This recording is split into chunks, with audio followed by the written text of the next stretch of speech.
अस्सलाम वालेकुम दोस्तों, कैसे हैं आप सब लोग ठीक हैं? उम्मीद करता हूँ सब खैरियत से होंगे। आज के इस वीडियो सेशन में बहुत ही एक यूज़फुल इन्फॉर्मेशन आपके साथ शेयर करने वाला हूँ। बहुत ही ज़बरदस्त पॉइंट्स आपके साथ शेयर करने वाला हूँ। आज की जो बातें हैं या आज के जो पॉइंट्स हैं, वो सबसे पहले तो मैं ये बता दूँ कि जो मुझे मार्केट में नज़र आया, जो मुझे देखकर दुःख तो अपनी जगह हुआ, लेकिन फिर हैरत भी हुई, हैरत भी होने लगी कि ये सब होने की आखिर नौबत ही क्यों आती है या क्यों आई। ये सवाल तो मेरे ज़हन में थे, लेकिन जैसे ही इन सवालों के जवाबात ढूँढने के लिए या इन सवालों के जवाबात हासिल करने के लिए मैं लोगों से मिला, तो जो-जो मुझे जवाबात मिले, वो सारे डेटा इकट्ठी करने के बाद फिर जो इन्फॉर्मेशन बनी है, वो आपके साथ शेयर कर रहा हूँ। दूसरी बात ये कि हो सकता है कि आज की इस वीडियो में धीरे-धीरे आपको लगने लगे, ऐसा महसूस होने लगे कि आज ये किस तरह का पागलपन कर रहा है, किस तरह की बातें कर रहा है, क्या इसका दिमाग ख़राब हो गया है? सच ही बता रहा हूँ, क्योंकि जो चीज़ें मैंने देखी हैं, वो पता नहीं मतलब हकीकत क्या है, सच क्या है, और जो मस्जिदों में सुनते हैं वो क्या है, जो किताबों में लिखा है वो क्या है। और बस सुनते जाएँ कि अब मैं बताने क्या लगा हूँ। आज का जो टॉपिक है, वो टॉपिक सिर्फ़ इतना है कि गवर्नमेंट सिस्टम और उसका पर्पस।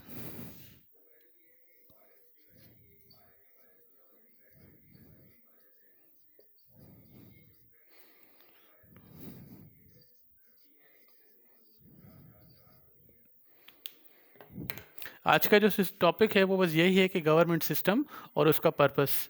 गवर्नमेंट सिस्टम है क्या?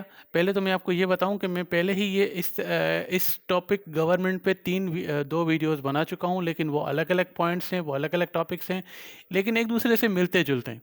एक वीडियो मैंने बनाई थी कि what is the solution of unemployment, वो भी गवर्नमेंट से मुंसलिक वीडियो थी। दूसरी वीडियो मैंने ये बनाई थी कि government services versus private services, ये भी इस टॉपिक से मुंसलिक थी। लेकिन इस दफ़ा ये जो मैं टॉपिक आपके साथ शेयर कर रहा हूँ, गवर्नमेंट सिस्टम और उसका पर्पस, इसमें बेसिक इन्फॉर्मेशन है।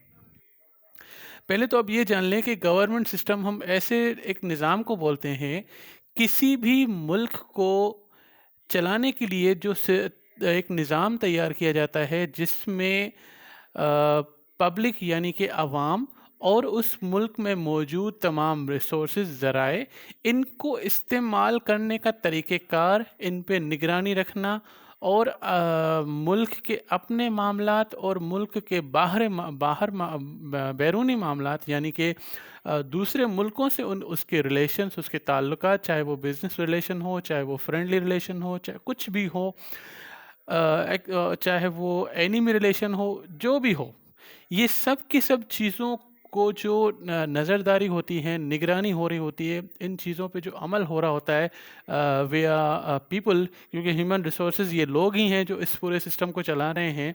लेकिन अब क्योंकि गवर्नमेंट को अब हर मुल्क की अपनी-अपनी पॉलिसी होती है। हमारे मुल्क की पॉलिसी इस तरह से है कि यहाँ पे पॉलिटिक्स होती है, जो इन तमाम गवर्नमेंट ऑफिसर्स के ऊपर लागू होती है या कंट्रोल कर रहे होते हैं, ठीक है?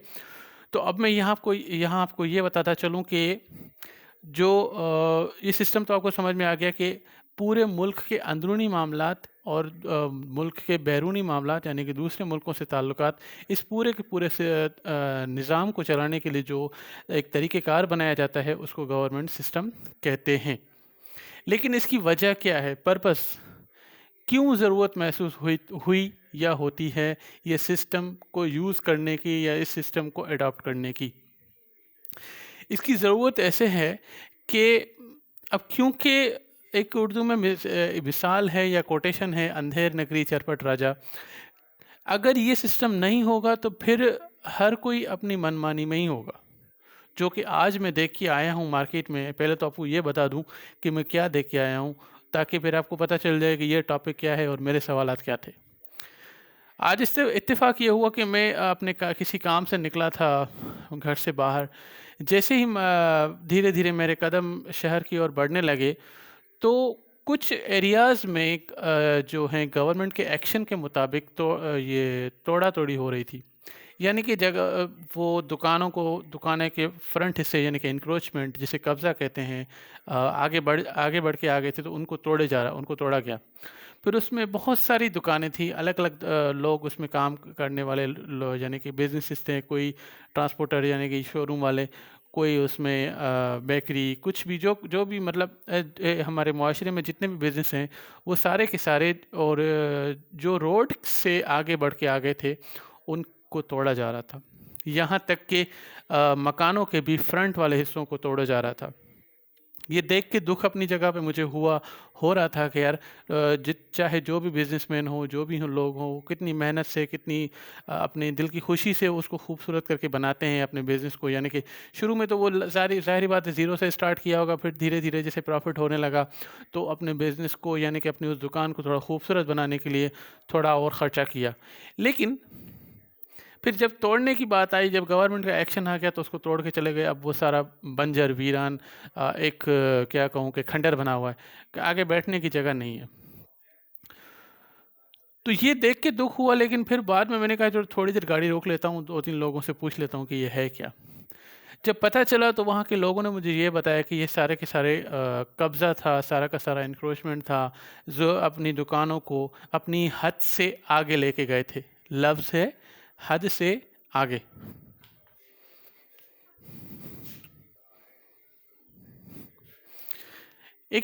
मान के चलो आप, ये एक एरिया है, ठीक है? ये एरिया है और आपको इसी एरिया में अपना काम करना है। लेकिन अगर आप इससे थोड़ा भी यहाँ आते हो इस एरिया में, तो ये आपकी अलॉटमेंट नहीं है, यहाँ आपको परमिशन नहीं है, ना आपके लिखत में मौजूद है, ना ही आपके प्रॉपर्टी में ये चीज़ आपने अप्रूव करवाई है कि भाई मुझे ये हिस्सा दे दो। तो होगा ये कि जो चीज़ आपकी है ही नहीं, वो आपसे छीन ली जाएगी, उसको तोड़ दिया जाएगा, उसको ख़त्म कर दिया जाएगा। फिर जब ख़त्म हो रहा होता है, अब क्योंकि इस हिस्से को आपने बड़ी खूबसूरती से बनाया था, बड़ी बेहतरीन तरीके से बनाया था, ताकि लोगों के लिए स्पेस बनाई कि भाई हमारी चीज़ें यहाँ रखेंगे, स्टॉक होगा, जो भी होगा। फिर जब तोड़ेंगे तो अंदर से हमें गुस्सा भी आता है कि यार ये गवर्नमेंट क्या है? फिर जितना हो सकता है उतनी गालियाँ दे रहे होते हैं उस गवर्नमेंट को। अब क्योंकि ये तो इस वक़्त ये गवर्नमेंट है पीटीआई की है, उतनी ज़बरदस्त गालियाँ दे रहे होते हैं, कौन? जिसका नुकसान हो रहा है। एक बात बता दूं कि गवर्नमेंट की वो तमाम पोस्टें, जितनी भी जो पोस्टें हैं, और पॉलिटिकल बड़ी बड़ी पोस्टें जितनी भी हैं, वो ऐसी मिसाल हैं जैसे कांटों वाला ताज।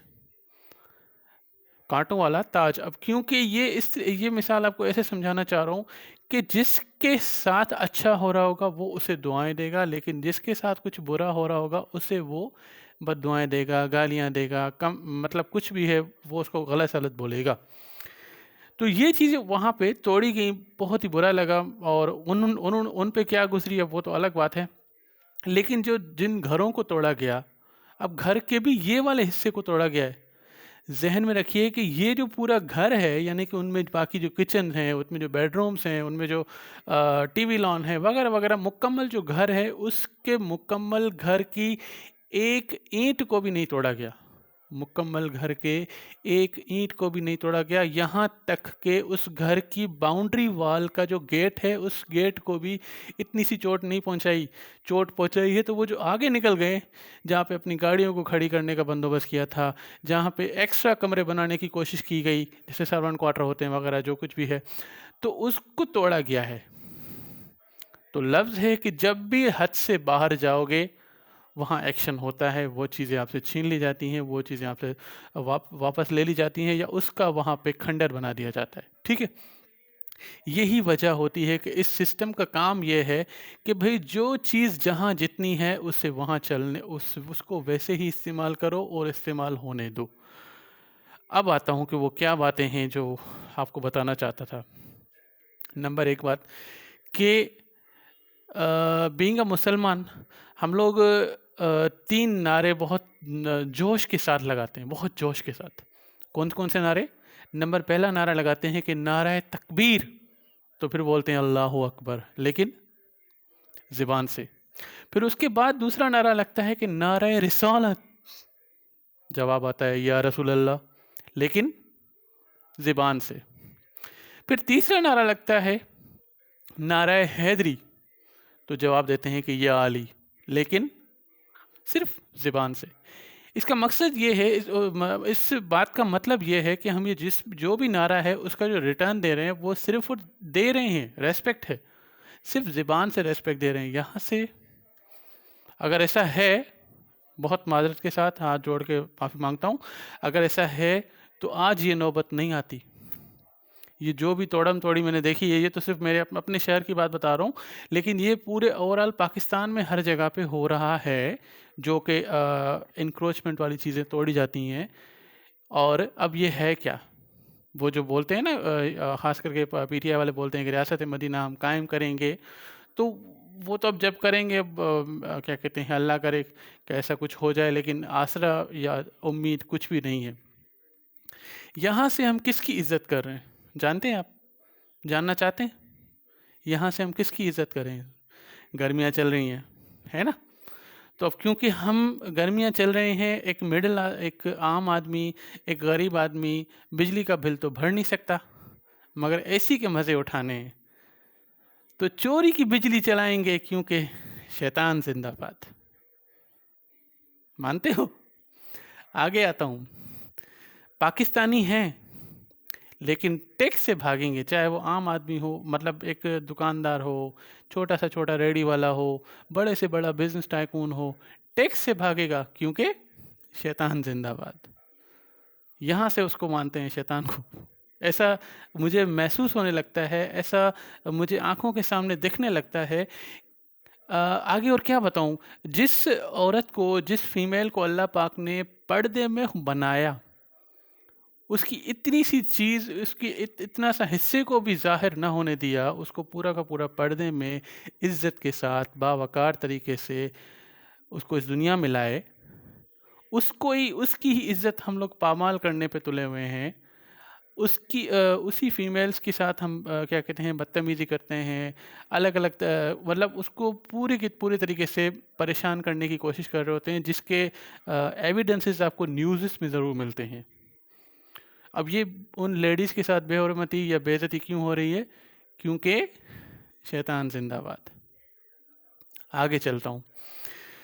छोटी से छोटी चोरियां भी हम करते हैं और बड़े से बड़ी चोरियां भी हम करते हैं, क्योंकि शैतान जिंदाबाद। अब करते क्यों हैं? वजह क्या है? क्योंकि चोरियां बड़ा आसान तरीका है पैसे जल्दी कमाने का, नंबर एक बात। नंबर दूसरी बात कि ज़्यादा से ज़्यादा पैसे आ जाते हैं। आगे चलता हूँ। खून खराबा, ये भी हम करते हैं। आप देखो, जेल जेल भरे पड़े। और क्या क्या बातें आपके साथ शेयर करूं, यानी कि थोड़ा सा मेरी इस बात को समझने की कोशिश करो कि मैं आपके साथ शेयर क्या करने चाह रहा हूं। क्या करना चाहता हूं वो ये, शुरुआती जो हमने पहले जो मैंने आपके साथ 3 नारे आपको बताए, वो हम नारे जब बिल्कुल लगाते हैं और जोश के साथ लगाते हैं, लेकिन असल में उन नारों के पीछे की जो मैसेज है, उसे कभी हमने कबूल करने की कोशिश भी की? खुद से आप सवाल करें। हमारे जो क्या कहते हैं, प्यारे नबी हज़रत मोहम्मद सल्लल्लाहु अलैहि वसल्लम, उनको उनकी ज़िंदगी नबूवत से पहले से लेकर और नबूवत के बाद तक उनकी जो ज़िंदगी चली सच्चाई पर थी। एक सिंपल यानी कि सादा सी ज़िंदगी, उन पे ही वो अपनी ज़िंदगी गुज़र सफ़र करते रहे। उसके बाद आते हैं कि हज़रत अली की बात की जाए, हज़रत अली करमल्लाहु वजहहू या रज़ी अल्लाह ताला अन्हा, जो लोग मतलब जैसे आप उसको एक्सेप्ट करो, तो उसकी भी ज़िंदगी अपने दौर में एक सादगी में गुज़री। हालाँकि बादशाह का ओहदा उनको मिला, लेकिन एक सादगी में गुज़ारी और हक़ सच पे चलते रहे। तो कहने का मकसद ये है कि उनको फॉलो करने के बजाय सिर्फ हम उसकी इज़्ज़त करते हैं, सिर्फ हम उनकी इज़्ज़त करते हैं, उनसे मोहब्बत इस तरह से करते हैं कि जब इस तरह के त्यौहार कहूँ या दिन कहूँ जो हमारे इस्लाम में आते हैं, उनको बड़ी ही खूबसूरत तरीके से, बेहतरीन तरीके से मनाते हैं, अपनी मोहब्बत का इजहार करते हैं। फिर दूसरी तरफ ये सारी बातें मैं आपको बता चुका हूँ कि ये सब कुछ भी करते हैं अपनी खुशी के लिए, अपनी ज़िंदगी में आसानियाँ लाने के लिए। इस वीडियो को मैं यहाँ पे समाप्त करता हूँ और कंप्लीट कर रहा हूँ। इस वीडियो के हवाले से जो कुछ भी आप बात करना चाहते हो, ख़ास करके आज जो मैं बातें कर चुका हूँ, वो थोड़ी-सी डिफरेंट हैं, तो ज़रूर मुझे बताइएगा इसमें कमेंट बॉक्स में। वीडियो अच्छी लग रही है तो आपकी मर्ज़ी, और अगर इसमें कुछ कमी कोताही है, कुछ गलत है, तो भी आपकी मर्ज़ी कि इसको लाइक करो या डिसलाइक करो। अगर ये वीडियो शेयर के काबिल है तो भले इसको शेयर करो। अपना बहुत सारा ख़्याल रखिएगा, मुझे दुआओं में याद रखिएगा। अल्लाह हाफ़िज़।